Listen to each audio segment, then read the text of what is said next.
Good morning and welcome to A Thought for the Day. Terry talked yesterday, if you've watched it, very movingly about his reflection on the death of a very close friend and how, although the death shocked him, it made him think more about his own life and see that how death really gives shape and meaning to life. And it's interesting, I just watched that. But before I'd watched that, I'd already been planning to talk about something on the meaning of death and life. So maybe it's something that God's wanting us to think about, maybe some deeper things to think about at the moment. It all arose because I watched a television programme this week, and you might have seen it, the Panorama, about the Arabian princess, Princess Latifa, who the daughter of the ruler of the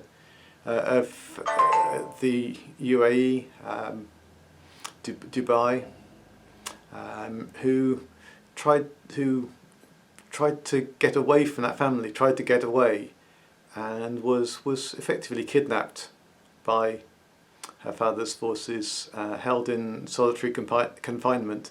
But amazingly, someone was able to get a phone to her, and she was in touch with a relative and a friend, and she recorded a series of short videos telling her story, telling what was happening each day, keeping people in touch while she was held in complete solitary confinement in a house somewhere in Dubai. And it was a very moving program.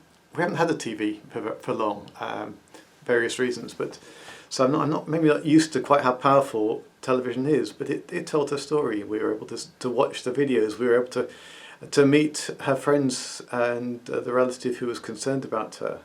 Able to see pictures of her father, even while he was holding her in solitary confinement. Even when it was known to the world that he was doing that, he was out mixing with the rich and famous, being greeted by the Queen at the races, meeting all sorts of important people around the world, being held up as a model of a sort of humane, important ruler, while at the same time holding his daughter captive.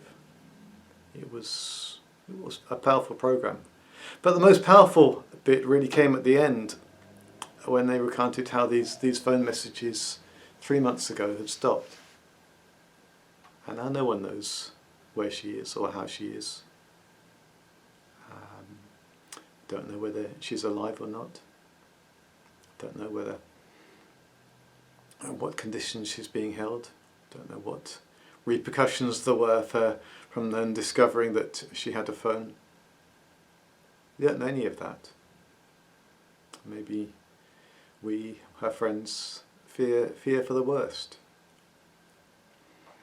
And they got to the end of the programme, and I was thinking, how do we process something like that?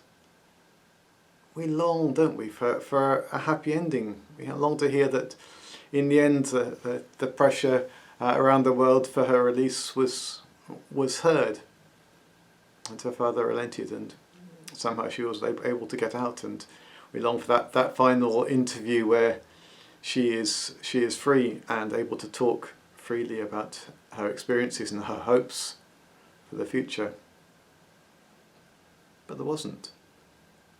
And it wasn't just a story. This is real life. This is what her friends are feeling right now. They've decided to release the information, the videos they've got, in the hope of putting more pressure on.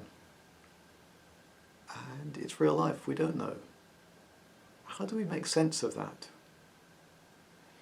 How do we make sense of her father still going around on the world stage, holding a conference in Dubai recently on how progress and all the wonderful freedom there is for women in the Middle East? And the irony of it. And it just cries out for that happy ending. It cries out for something that's bigger. And it made me so glad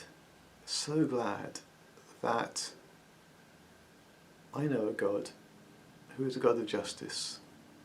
I know a God who will hold perpetrators of evil to account. And a God who is angry at abuse of power, at deceit, at manipulation. And knowing that shouldn't make us any less concerned, any less energised to speak up, to write letters when we hear about injustices and awful things like this. But rather it would encourage us to do it with hope, confidence that it's not all in vain. I don't know what Princess Latifah's friends who've been in touch with her all these months are feeling now. Maybe they've lost hope. But in God there is hope. In Jesus there is hope. It's not all in vain. Even if Princess Latifah's father has taken the awful final step, ultimately it's not bad for her, but bad for him. If he has, we should be praying for him, because we have a God who sees, a God who watches, and a God who cares. There is a bigger picture. We see, and the television presents so powerfully that picture of what's going on in this world. Only in God can we find the bigger picture that makes sense of it all. If you're doubting that, we can be confident. We know there is a bigger picture because God showed how much he cared when he sent Jesus Christ to come and live and die for us. In him, his life makes sense even of death, just as our death, as Terry said yesterday, gives sense and shape to our lives. May you hold tightly to him through today. I will see you you'll see me, we'll be in touch. Hopefully if you join us for the service on Sunday morning, and we'll be back with Thought for the Day next week. God bless.